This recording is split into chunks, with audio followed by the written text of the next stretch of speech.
بسم الله والحمد لله والصلاة والسلام على رسول الله. السلام عليكم ورحمة الله وبركاته. رمضان كريم. marka hore waxaan rabaa inaan ka tacsiyeeyo dhimashadii iyo dhaawacii soo gaaray shacabka Soomaaliyeed gaar ahaan magaalada Muqdisho ee ka dhashay dagaaladii intii dhimatana Allah u naxariisto intii dhaawacana Allah caafiyo antida burburtana insha Allah badal khayr qaba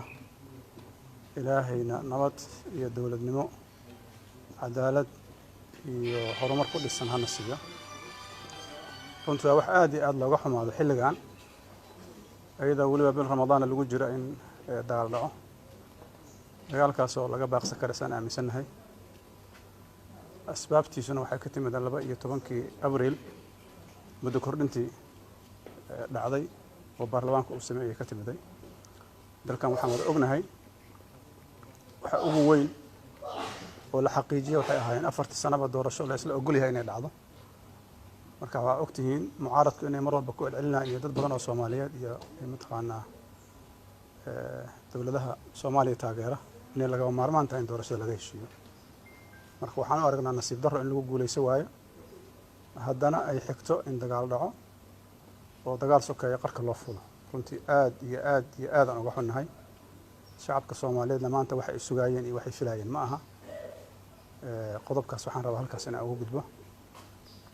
qodobka labaad waxa waaye xalku mar walba waa inuu siyaasi ahaado meeshan xal ciidan ma imaan karo waxa la isku haayana waa siyaasadina waxay u baahan tahay iyadoo sharciga loo fiirinayo in loo helo hab nabadeed oo looga heshiiyo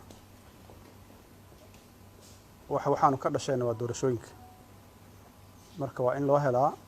sida ugu wanaagsan oo looga heshii karo doorashooyinka dalkuna doorasho oo gali karo waxaan rabaa inaan si gaar ah ugu mahad celiyo ra'iisul wasaaraha iyo madaxweynaha dowlad goboleedyada runtii marxalad adag mowqif wanaagsan oo sharaf la qaatay waxaan rabaa inaan uga mahad celiyo mowqifkaas waxaan aaminsanahay meesha hadda wax joogaan iyo inaysan meeshan aysan dhaafin inuu sabab weyn ku lahay marka waxaan rabnaa aan ku bogoodinaynaa ama ku dhiirigelinaynaa in arrintaas la sii dardargeliyo sida ugu dhaqsiyaha badanna magaalada dhibaatada ka jirta sida looga qaadi lahaa doorashadana loo aadi lahaa ee laga wada shaqeeyo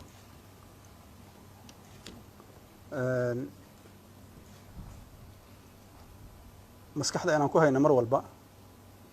inaysan suurtagal ahayn in xaaladdu sidaan sii ahaato waa xaalad khatara oo runtii aan la fiirsan karin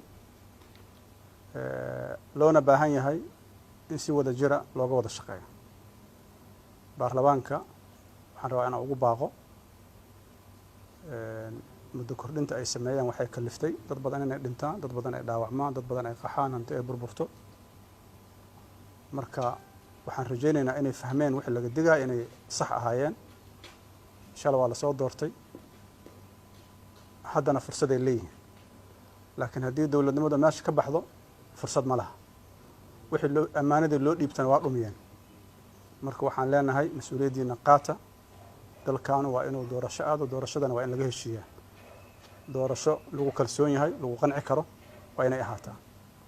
ugu dambeyn waxaan rabaa inaan kusoo gabagabeeyo maadaama ay Ramadaan tahay beesha caalamka oo runtii si wanaagsan u garab istaagtay go'aanada wanaagsan marxalada kala duwan soo baxayeen gaar ahaan kuwa ugu dambeeyay waa uga mahad celinaynaa sida shacabka Soomaaliyeed u garab istaageen siday mar walba diyaar u ahaayeen wixii karaankooda hiil iyo hoo aadan uga mahad celinaynaa ilaahay subxaanahu wa ta'ala waxaan ka baryaynaa in nabadda uu noo adkeeyo dawladnimada noo adkeeyo Soomaaliya maanta dagaal uma baahnayn waxay u baahan tahay dawladnimaduna waa wax la wada leeyahay in laga wada shaqeeyo loo baahan yahay la ogolaado in la wada leeyahay aad iyo aad u mahadsantiin. Assalaamu calaykum warahmatullahi wabarakaatuh.